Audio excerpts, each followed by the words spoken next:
Amikor beruház egy nagyformátumú nyomtatóba, ne fizessen többet egy kisebb tudású gépért. A Roland nyomtatók nagy termelékenységet és gyors megtérülést biztosítanak üzlete számára. Ezért választják a szakemberek már több mint 20 éve a Rolandot.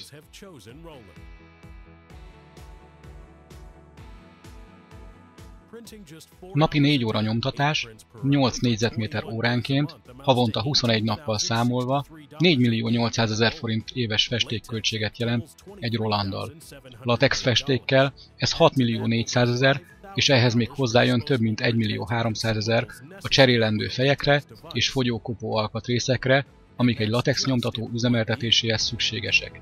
És ez csak egy év alatt. A Roland integrált nyomtató-vágó technológia lehetőséget kínál kontúrvágott címkék, csomagolások és sok más készítéséhez egyberendezéssel. A latexnél be kell ruháznia egy külön vágógépbe. Miközben a Roland a hordozók széles választékát támogatja, beleértve a hőérzékeny alapanyagokat is, a latexnél ez korlátozva van a gép intenzív hőkibocsátása miatt, arra kényszerítve önt, hogy külön latexhez való alapanyagraktárat hozzon létre. Texfesték fakó, matt nyomatokat produkál.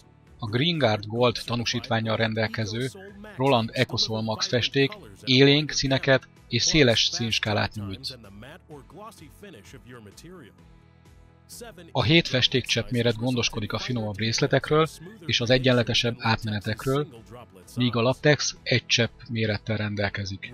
A Rolandot professzionális felhasználók számára tervezték, nem végfelhasználóknak. A latex berendezések egyszer használatos fejekkel, karbantartó tálcákkal készültek, valamint olyan elemekkel, amelyek az állandó használat során eltörhetnek. A Roland gépek 2 év garanciával és alattartozék RIP szoftverrel rendelkeznek. A telepítésük nem igényel speciális elektromos kiépítést.